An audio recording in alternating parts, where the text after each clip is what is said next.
नाज़रीन, सकरन में पेट्रोल जे अघनि में वाधि ऐं महांगाई ख़िलाफ़ नौजवान फलाही फोरम दफ़ा एहतजाज कयो वियो आहे।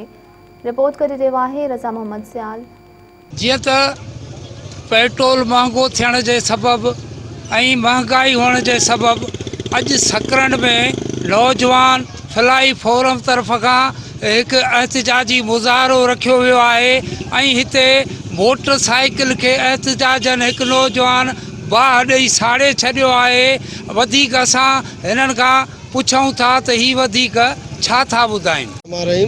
जीअं फलाही फोरम जी तनज़ीम जेको उन महांगाई के खिलाफ़ जो इमरान ही पेट्रोल ये शयूं चाढ़े छॾी जे उन के खिलाफ़ असां ही धरणो अॼु ॾिनो एहतियात ॾिनो कयोसीं सैनिमा चौक ते, जिथे असांजे नौजवान असगर डायरी जेको आहे उन पंहिंजे मोटरसाइकिल खे बाहि ॾेई साड़े छॾियो। छो जो पेट्रोल जितना पैसा बेचारा वेठो गरीब वेठो कोन आहे जो को पेट्रोल भराए सके, एॾी माना हुन गुरबत जे में आहे उन मोटरसाइकिल के बाहि ॾेई छॾियो। असां इमरान खान खां इहो था चऊं त तूं सदाईं दावाऊं कंदो हुए त मां तब्दीली आणींदुसि, तब्दीली इहा तब्दीली कहिड़ी तब्दीली आहे जेको अॼुकल्ह नौजवान जेके आहिनि से पंहिंजे मोटरसाइकिलुनि खे साड़े बाहि था ॾियनि।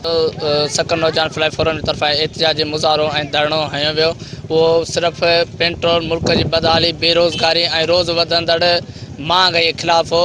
ऐं असां मुल्क जे वज़ीर आज़म ऐं सिंध जे वज़ीर आला खां गुज़ारिश था कयूं त इन कीमतुनि खे फ़ौरन तौर ते जेको आहे मोटाए करे आवाम खे रिलीफ ॾिनो वञे। त जीअं हिन लॉकडाउन जी सूरत अॻे लॻी पई आहे, बेरोज़गारी सूरत अलॻि रही पई आहे, उन में जेको आहे हींअर इहे शयूं मथां छॾियूं आहिनि, आवाम ते बंडल छॾियो वियो आहे। उन खां पोइ जेको आहे बजट में बि कोई असांखे रिलीफ न आहे मिलियो, जे करे असां जेको आहे वज़ीर आज़म साहब खां गुज़ारिश था कयूं त फ़ौरन तौर इहे जेको आहे वो वापसि वरितियूं वञनि, क़ीमतूं वापसि कयूं वञनि त जीअं आवाम खे रिलीफ मिली सघे। छाकाणि त आम ज़रूरत जी शयूं जीअं खाधे पीते जी शयूं या जेको तेल आहे उहो महांगो थियणु या खंडु महांगी थियणु, इहे सभु शयूं जेके आहिनि उहो आम माण्हूअ जे माशी जेका आहे हैसियत आहे उन ते असरअंदाज़ थियनि थियूं।